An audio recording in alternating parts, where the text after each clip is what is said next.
6월 6일 오늘 만나 성경 말씀은 역대상 9장 1절에서 2절 말씀입니다.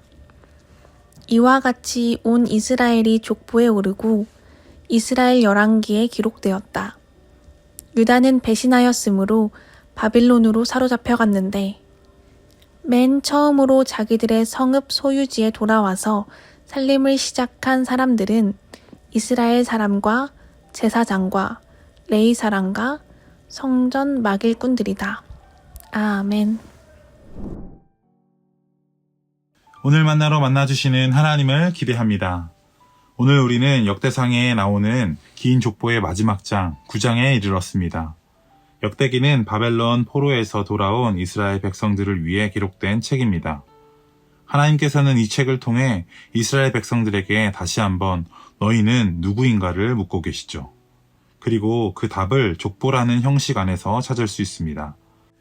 족보는 단순히 이름을 나열한 것이 아니라 하나님께서 약속하신 백성으로 기억되는 믿음의 계보이며 하나님의 역사에 함께한 사람들을 소개하는 것입니다. 9장은 이 족보 전체의 마무리이며 포로에서 돌아온 백성들의 이름이 기록된 특별한 장입니다.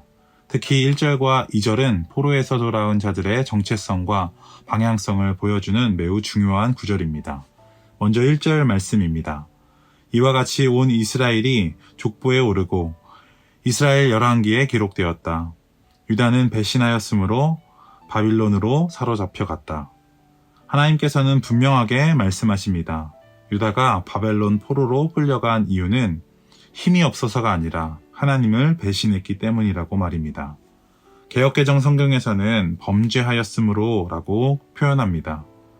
그들은 하나님보다 우상을 섬기고 하나님의 언약을 저버렸습니다. 이것이 곧 신앙의 방향이 어긋난 배신이었습니다. 오늘날로 말하면 하나님의 뜻보다 내 뜻을 따르고 하나님보다 내 욕망을 더 의지하고 살아가는 삶이라고 할 수 있겠죠. 우리 역시 그런 삶을 살 때가 있습니다. 그럴 때 삶이 무너지고 영혼이 메말라감을 느끼게 됩니다. 그러나 여기서 주목할 것이 있습니다. 그들이 하나님을 배신했음에도 불구하고 온 이스라엘이 족보에 올랐다라는 것입니다. 그렇게 배신했던 사람들의 이름이 이스라엘의 역사에 하나님의 말씀에 기록되었다는 것이죠. 이게 무슨 말일까요? 그들은 실수하고 죄를 범하고 포로로 끌려갔지만 한 번도 하나님의 백성이 아닌 적이 없었다는 것입니다. 하나님은 단 한순간도 그들을 잊지 않으셨고 그들의 이름을 하나님의 기억 속에 또 언약의 책 속에 기록해 두셨습니다. 사랑하는 성도 여러분, 이것이 바로 하나님이 주신 첫 번째 정체성입니다. 하나님의 자녀라는 정체성은 상황이 정하는 것이 아니라 하나님께서 정해주시는 신분입니다. 내가 실수했어도 낙심했어도 여전히 하나님께서는 나를 자녀로 부르시며 기억하고 계십니다. 우리의 이름은 하늘의 족보에 생명책에 새겨져 있습니다. 그리고 하나님은 오늘도 우리를 향해 말씀하십니다. 너는 나의 것이라고 말입니다. 오늘 하나님이 주신 정체성을 기억하는 하루가 되길 소망합니다. 그렇다면 우리가 스스로 세워가야 할 또 하나의 정체성은 무엇일까요? 2절 말씀을 함께 보겠습니다.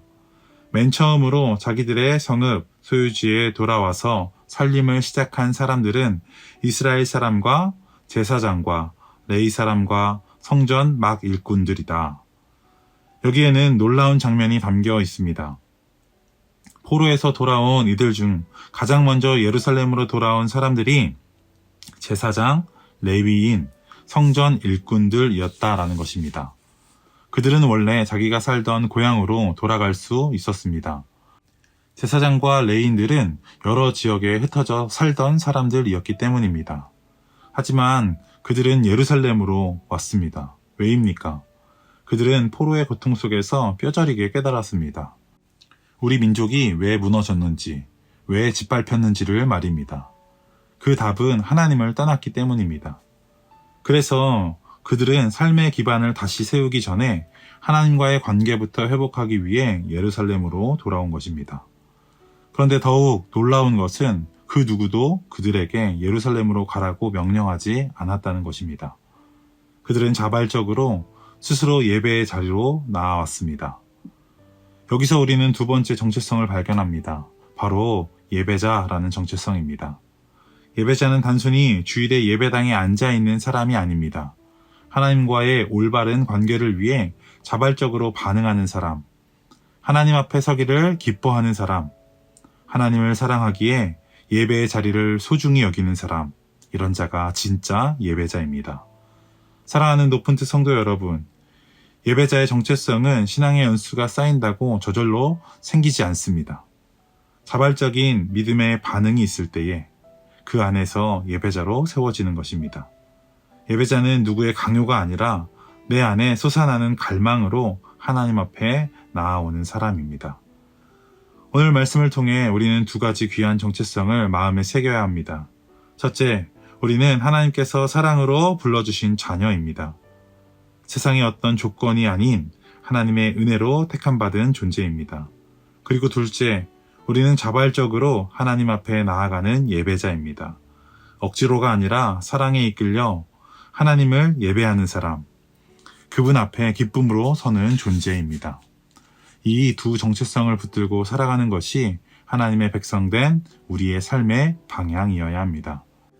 여러분은 지금 어떤 정체성으로 살아가고 있습니까? 세상은 수많은 이름으로 우리를 부릅니다. 성공한 사람, 실패한 사람, 부모, 직장인, 학생 등. 그러나 하나님은 오늘도 우리에게 단 한 가지를 물으십니다. 너는 내 앞에서 어떤 존재냐고. 오늘 하루 하나님께서 우리에게 주신 자녀라는 정체성과 하나님 앞에 자발적으로 나아가는 예배자라는 정체성을 기억하며 오직 하나님만을 예배하고 섬기는 복된 하루 되시길 소망합니다. 기도하겠습니다.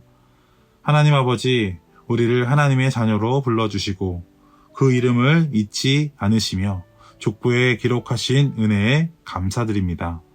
우리가 때로는 하나님을 떠나 실수하고 죄 가운데 걸을지라도 주님은 여전히 우리를 기억하시고 당신의 백성으로 불러주시니 감사합니다. 오늘 말씀을 통해 우리가 누구인지 다시 확인하게 하시고 하나님이 부르신 자녀로 자발적으로 주님을 예배하는 예배자로 살아가게 하옵소서. 오늘도 우리의 마음이 예루살렘을 향하듯 주님의 임재를 사모하며 나아가는 삶 되게 하시고 어떤 상황 속에서도 주님 앞에 서는 정체성을 잊지 않게 하옵소서. 이 모든 것 예수님의 이름으로 기도하옵나이다. 아멘. 이제 두 가지 기도 제목으로 함께 기도합시다. 첫 번째로는 오늘 주신 말씀을 기억하며 함께 기도합시다.